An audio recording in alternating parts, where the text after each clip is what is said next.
গুগলে যদি কখনো সার্চ করেন ফুটবল ম্যাজিশিয়ান কিংবা ফুটবল জাদুকর, তবে যার নাম আসবে তিনি আব্দুস সামাদ, একজন বাঙালি ফুটবলার যাকে এই নাম দিয়েছিল ইংলিশ মিডিয়া। যারা সহজে অন্যের প্রশংসা করতে চান না তারাই কিনা করেছিল এরকম প্রশংসা। ভাবা যায়? ভাবতে হলে আগে জানতে হবে এই আব্দুস সামাদের ব্যাপারে। কে ছিলেন এই ফুটবলার? 1885 সালে যার জন্ম, 1964 সালে মৃত্যু। তবে বিদায়ের আগে নিজেকে প্রতিষ্ঠা করে যান ফুটবল জাদুকর হিসেবে।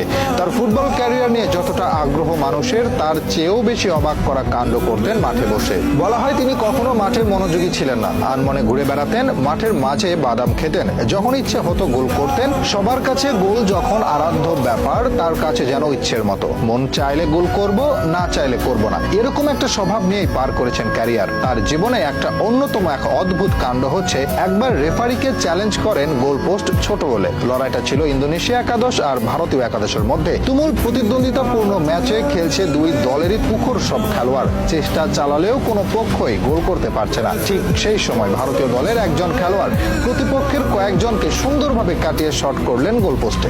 বল পোস্টে লাগলে রেফারিকে গিয়ে বললেন পোস্টের সাইজ ছোট, সেটা মেপে দেখতে। রেফারি ভাবেন মজা করছেন সামাদ, তবে তার জোড়াজুড়িতে পোস্ট মেপে দেখা যায় সত্যিই পোস্টের সাইজ ছিল ছোট। এরপর পোস্ট ঠিক করার পাশাপাশি তার শটকে ধরা হয় গোল হিসেবে। প্রচলিত ছিল মনে চাইলেই গোল করতে পারতেন তিনি, গোল ছিল তার ইচ্ছের ব্যাপার। একবার তৎকালীন ভারত খেলতে নামে চীনের বিপক্ষে, ইনজুরির জন্য বেঞ্চে রাখা হয় সামাদকে। তবে প্রথমার্ধেই 3-0 গোলে পিছিয়ে পড়ে ভারত। কোচের কাছে অনুরোধ করেন তাকে নামতে দিতে, যদিও ঝুঁকি নিতে চাননি কোচ। তিনি অনুরোধ করেন 15 মিনিটে 4 গোল করে উঠে যাবেন, এবং সত্যি 15 মিনিটে 4 গোল করেন এই ফুটবলার। অতীতে কলকাতা একাদশ ও ইংল্যান্ড একাদশের মাঝে খেলা হতো, তিনি একবার চ্যালেঞ্জ ছুড়ে দিলেন, এবার ইংল্যান্ডকে হারাবে তারা।